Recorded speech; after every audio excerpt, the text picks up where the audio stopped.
Hi, everyone. I wanted to get back in touch here today. I know that many of you are looking for additional guidance in terms of what you should be doing in order to stay healthy, to boost your immunity, and if you were to contract this virus, what you could do for yourself, your family, and your loved ones.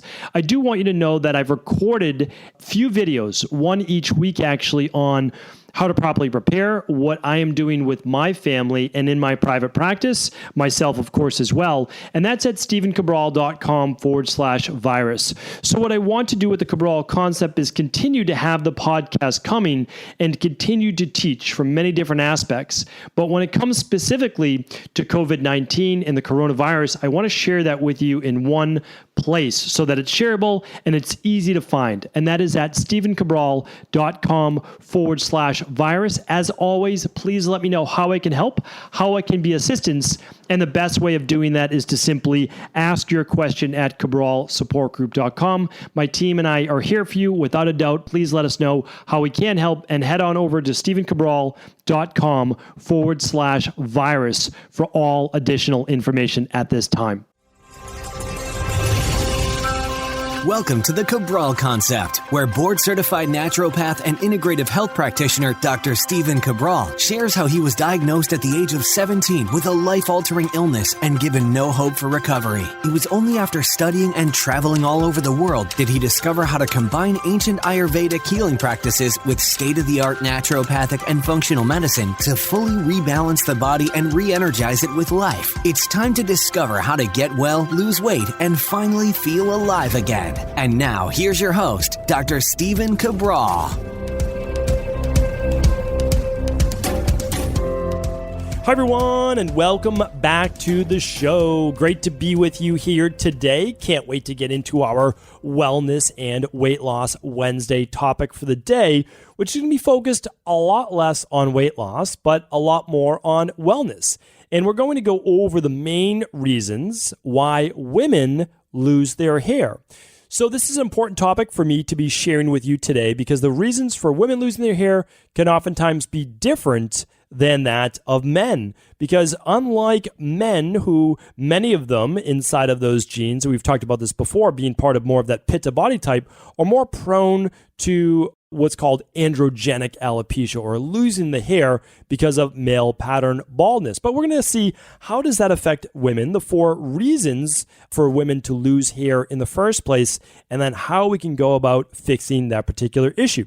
Now, the podcast that I would love for you to be able to tune into right after this show was much more in depth on how actual hair loss occurs for both men and women. And I went through all of the different topics. So what I will do is I will try to embed this in today's show notes, but the podcast itself is 1334. So you can just go to stephencabral.com/1334, and it tells you exactly why you're losing your hair, all of the different reasons. So I'd love you to be able to check that out.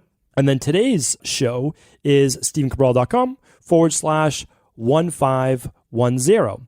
And so my team will try to embed the 1334 show in today's. So you should be able to go over there to 1510 and find both shows. Okay, so let's go over now why women lose their hair. Now, of course, not all women lose their hair. Does it start to thin out? But it can happen. It absolutely can happen. And this can happen in 20s, 30s, 40s, and beyond. So now we need to know, why is this happening? Because again, it is a little different for women and it's much more rare. But if it's happening to you or a friend, family member, loved one, etc., you want to be able to help that person out. There's no doubt about it. And they may not know the reasons for why, and they are suffering because they don't want to have the thinning hair. They don't want to be losing the hair. So let's see if we can help these people out, and we'll dive right into it. So there's 4 main ways that women tend to lose their hair or the hair thins.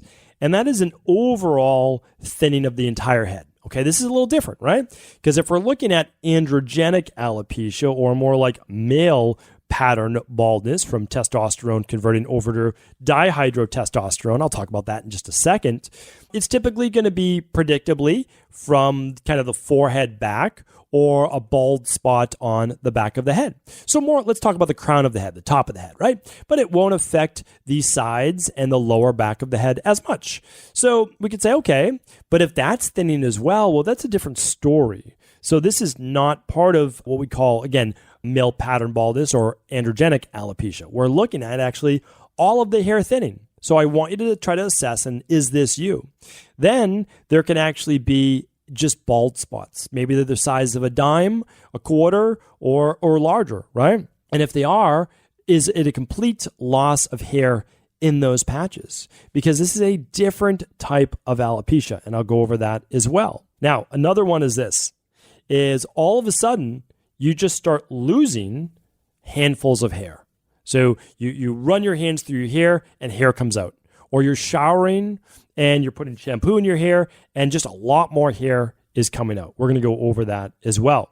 And the other part is that all of the hair on the head starts to fall out. What are the reasons for this? What are the causes? Okay, let's get into it. Let's figure it out right now.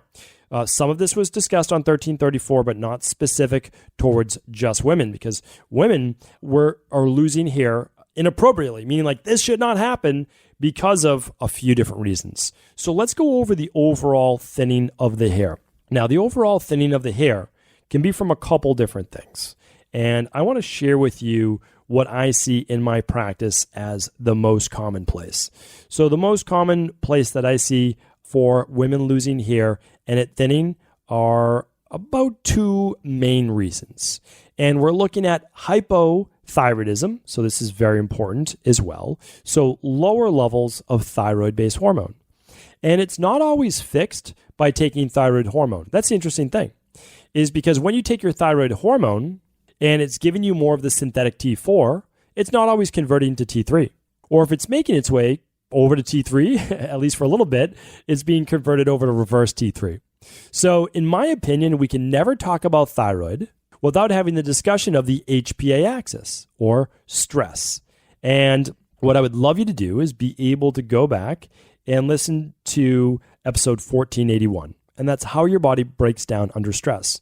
You'll begin to understand that it's really impossible to fix the thyroid unless it's simply a shortage of the nutrients your thyroid needs, unless you actually begin to work on the adrenals and the HPA axis. So that's important for us to look at. But we want to test the thyroid. So if you've run your TSH with your doctor before, well, your TSH should be between a 0.5 and 2.0.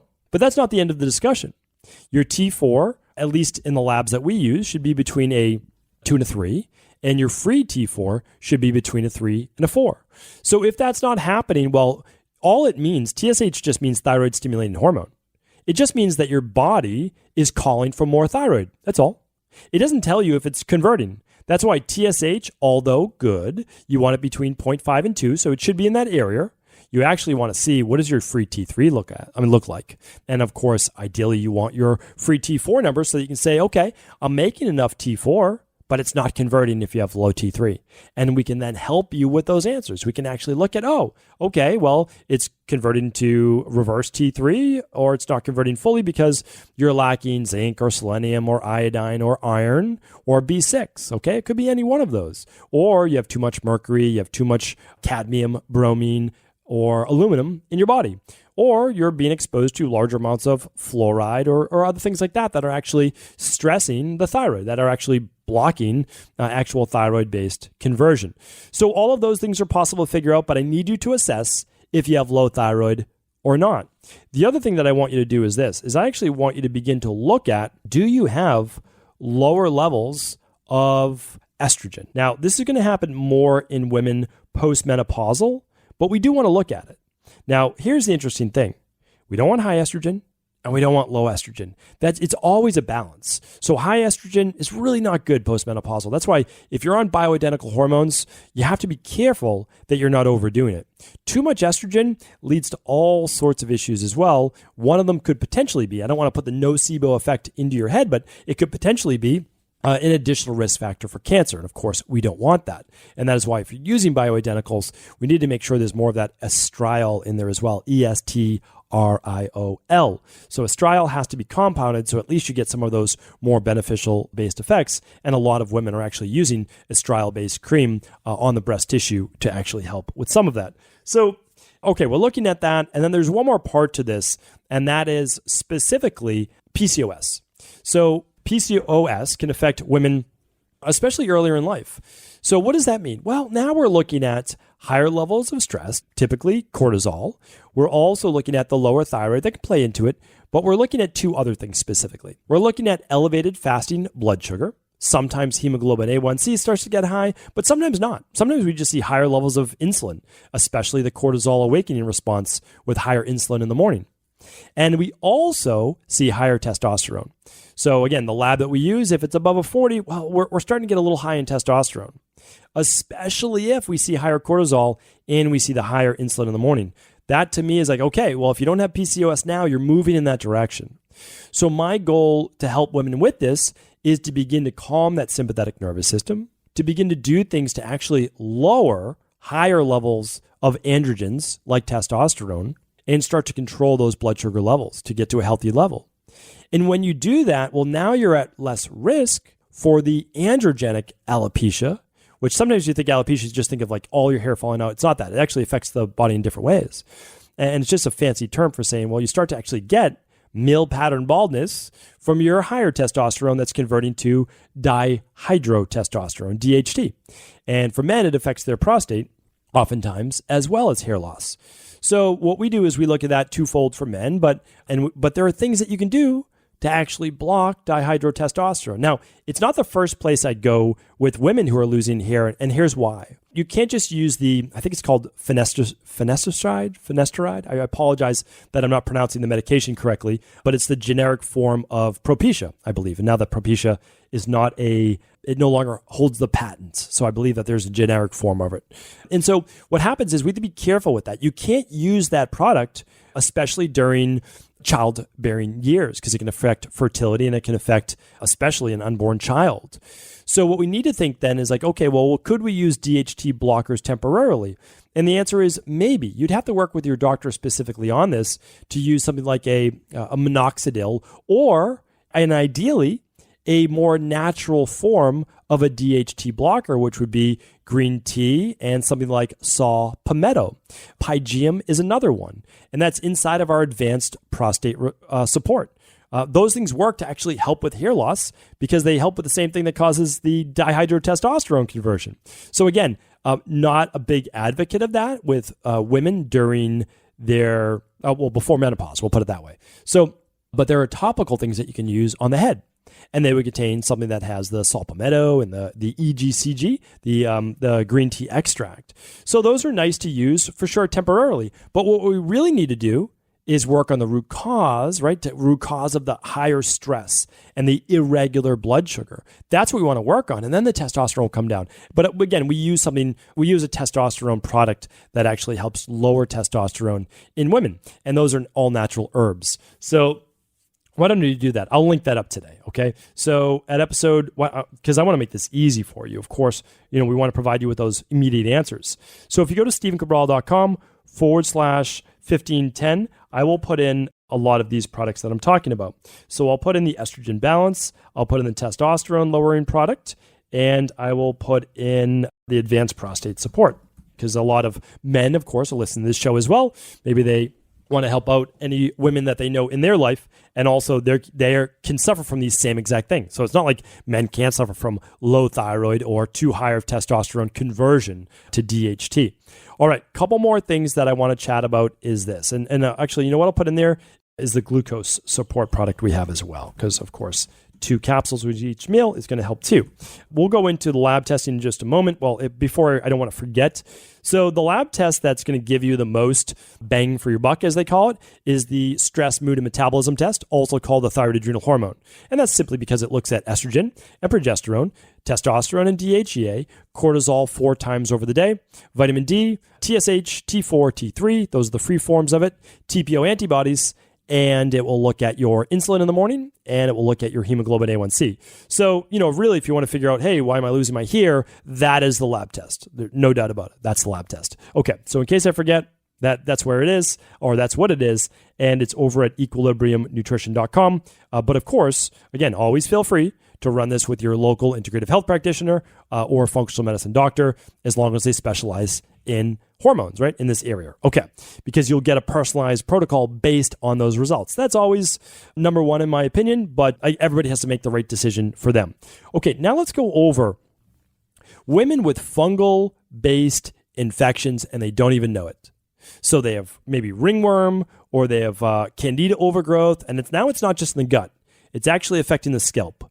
This is quite common. And the problem is, if it affects the scalp, it can actually cause alopecia or ringworm. And what happens is the hair falls out in that spot and it can create scarring. And if it creates scar tissue, the hair may not be able to regrow. But for a lot of women, the hair can regrow if it's much of what we're talking about today. But we can't have scar tissue form because when the follicle falls out, well, scar tissue grows and now no follicle could regrow back. So we want to look at that. And that is absolutely why I want women to do gut testing. Of course, that's great. If not, just go right into the CBO protocol. But you can use antifungals on the scalp. And antifungals could be a sesame oil. It could be a coconut oil. Both of these have antimicrobial-based properties. And you can simply massage them into the scalp before bed. And that enables you to start to kill some of the fungus right on the scalp itself. So don't look past that. I mean, definitely look at a fungal-based condition that could be happening. That's a big one that I want to promote to you as well. The next is when the hair falls out it just starts to really fall out and you just can't figure out why. Oftentimes it can be from a major stressful event. Now here's the kind of irony from this. You can have a major stressful event and your hair starts falling out a few days later. But the interesting thing, though, with the hair-based cycle, and again, I've talked about this on the previous show, I believe that was 1334, is that the hair is specific growth cycles. It's about, if you look at it, it's a lot like the red blood cells. It's about every 90 to 120 days. So I know that this sounds crazy, but you could have had a stressful event 90 days ago. And I'm not just talking about one day. I'm talking about like a week or two of high stress. And what happens is your hair starts to fall out 3 months later, as it goes through its new hair cycle, because there's a growth phase, there's a neutral phase, and then there's a falling out phase. Now, the point is, though, is that you should be 90% of it growing and 10% falling out. And that's why there's no major discrepancies typically throughout the year. There can even be a little bit more growth sometimes during the winter and a little less growth or more falling out during the summer. So these are natural. This is natural and how it works with our hair and with our body. So that's why I wanted to share that with you. But also a major stressor can be a big infection or a fever. So this has happened to me before. And I'm like, why is my hair falling out 10x more than it was before? Well, if I got a fever, my body dealt with that infection through fever, that can also affect the hair on your head. So it's important to look at all these different factors. It really is. There's no one silver bullet when it comes to natural health and natural medicine. So we have to start to understand is that there is an answer for everything. There honestly is, but we have to look. We have to really begin to look at it. I'm just going to give you just a couple more because there's not a ton of reasons for why women would lose their hair. And that's why I just want to make sure you're covered, that you figure out which one of these is your factor, and then you can reverse that. You can really start to work on this. So a big one with women that I see nowadays is lower calorie, lower protein, excess exercise. Let me take you through why. Okay, so you are exercising, you're moving your body, and you're breaking down a little bit of muscle tissue. That's how it works. It's totally normal. That's how exercise should work. And then you rebuild that muscle tissue. It rebuilds better, stronger, maybe just a little bit more, right? And so, okay, good. Okay, we've got that. Well, what does it take in order to rebuild that muscle tissue? Well, it's going to take glucose. It's going to take some sugars. And it's also going to take some protein. All right? So that means amino acids. Now, let's say you're already under eating protein for the day and you're over exercising. Well, you can't rebuild. You can't regrow. Well, what's hair? It's protein as well. So you need to make sure that you're getting enough protein for the day. Now, I'm the advocate of don't overdo your protein, right? Don't overdo it. But for sure, most people, I shouldn't say most people, that's not true. What I want to say is this, is that many people are under eating protein. They're doing a breakfast, which maybe is, maybe they're skipping breakfast. Okay, so there's no protein there. So how do we get you to 50, 60 grams of protein per day? And again, it's simple math. It's just about half your body weight in protein per day if you exercise. Some people need more. So let's say you weigh 150 pounds. You need 75 grams a day or so of protein. Now, most people can deal with a little bit less, about 0.8 grams per kilogram of body weight. But you really want to shoot, most people want to shoot for about 60, right? If they weigh 120 to 150 pounds. You really do. Now, in order to get that, well, you need to be at 20 grams 3 meals a day. And if you're not getting that, you very well may not be getting enough amino acids in order to keep the hair strong, right? And if you're on a more of a vegan diet, well, are you getting the collagen? Are you getting are you getting your needs met? And that's why, simply put, I recommend using the daily foundational protocol level 2. And you can add in the advanced collagen support if you want. You can add in the zinc. All of these things are going to help with hair. Okay, I've done that on a previous show, and I'll definitely be doing a follow-up on how to regrow hair in the future. So stay tuned for that show. I've got all sorts of devices, all sorts of plans that I want to share with you. I'll share with you red light therapy. I'll share with you DHT blocking shampoos. I'll share with you nutritional supplements, and of course, many of which I've already named before. But I'm going to put together and really outline a full plan for you. But today's show will show you which one is kind of your Achilles heel, okay? So be careful of over-exercising and under-eating on your protein. And that includes carbs as well. Remember, your body needs carbs to rebuild muscle. I know it doesn't seem like that's possible, but you really do. So what happens is your body will break down the amino acids from protein to actually refill glycogen stores, and then it will use whatever protein is left to then start to rebuild muscle. So don't overlook the importance of some carbohydrates in your diet. You don't need probably 300 grams a day, but you probably need more than 50. Okay, so there's a happy medium of what your body needs. All right, just a couple more that I want to share with you as well. Oftentimes, there's a deficiency in B vitamins, there's a deficiency in zinc, there's a deficiency in vitamin C or iron. And because of that anemia does not allow for proper hair growth as well. Super important, okay? Really, really important. What else do I want to add for you? Well, the last one we see in our practice would be an autoimmune issue connected with the gut. So essentially, there's some type of increased intestinal permeability.